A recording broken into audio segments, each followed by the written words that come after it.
Thank you for the opportunity to be here to discuss our trade issues with China. I appreciate the invitation and look forward to working with the committee on these issues. I'm pleased that the committee is examining the indigenous innovation issue because it is perhaps the best example we have of China overtly favoring its captive industries. Because China is not an open society, there's little we can do except count the missing jobs unless we're willing to take a strong stand against favoritism as evidenced in China's Indigenous Innovation Initiative. My legislation is one tool that can be used to discourage China from continuing to go down this path. I'd like to focus my testimony on the patent unfairness of China's government procurement policy as contrasted with the U.S.'s open procurement policy.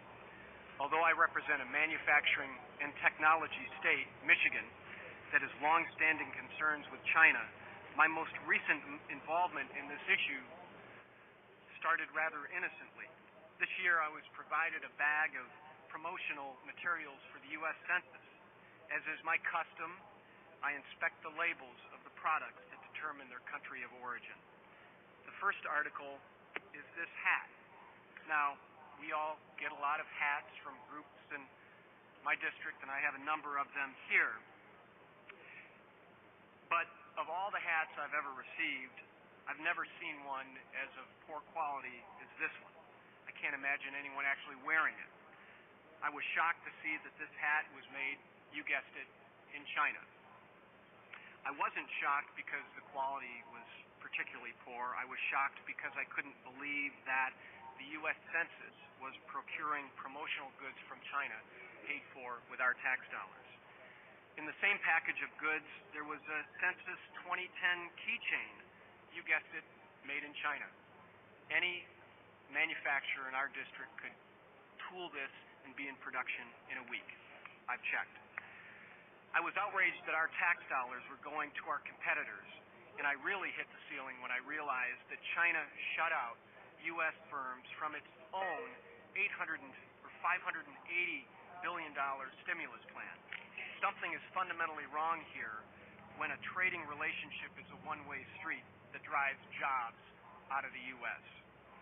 When I began talking publicly about my concerns with this procurement policy, I received an email from the U.S. Census. To the extent that I could understand it, and I'm not certain that I do, the Census seems to believe that these articles were substantially transformed by an American company adding the words Census 2010 to these Chinese goods. The email also contained an explanation stating that it is extremely difficult to find vendors that sell entirely U.S.-made products. That answer is unacceptable. If U.S. vendors exist at all, there needs to be a damn good reason that they didn't get this work. The Census's reasoning is circular. They can't find a U.S. firm to make the hats because they don't give contracts to U.S. firms to make the hats. Well, as I'm inclined to do, I looked into this. In my own office, I found this and this and this. Got about 8 different hats, you guessed it, made in the U.S. I spent about 3 minutes on the internet and came up with a number of options to have these goods made in the U.S.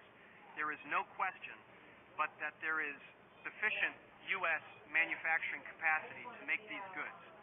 So what went wrong, and how did this money find its way to China?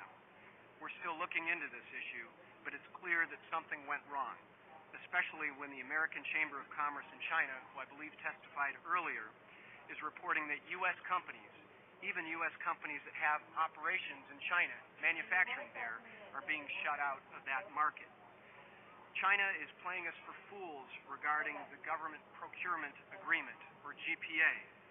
Upon joining WTO in 2001, China said it would sign the GPA as soon as possible.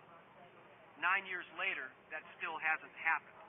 The U.S.-China Business Council, also I believe that testified here in its 2010 white paper, that there has been zero progress in China submitting a commercially meaningful extension offer to the GPA.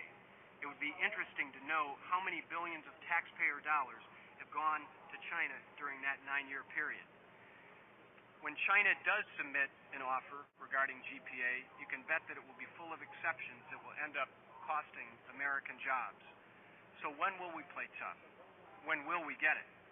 At the very least, we need to show China that we're willing to be strong until they open up their procurement markets to us. I've offered one way of addressing this issue, and that is to cap the amount of U.S. government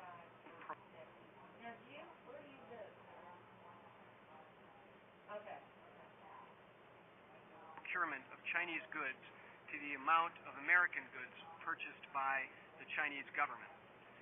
My bill, H.R. 5312, includes a provision that requires the Secretary of Commerce to perform both a legal and factual analysis of whether China has opened its procurement practice to U.S. goods. Since China isn't a transparent society, we need more than China's signature to be assured that they, in fact, are buying U.S. goods. Under H.R. 5312, the International Trade Administration would report the total value of American goods procured by the Chinese government. The Secretary of Commerce would then certify the amount of that year's cap for U.S. procurement of Chinese goods. In short, $1 out, $1 in. We need this type of basic fairness to bring jobs back to America. The economic policy estimates that we've lost 2.4 million American jobs since China joined the WTO in 2001. And that doesn't include 2009, which was probably a very good year for the Chinese. Will this program be easy to administer?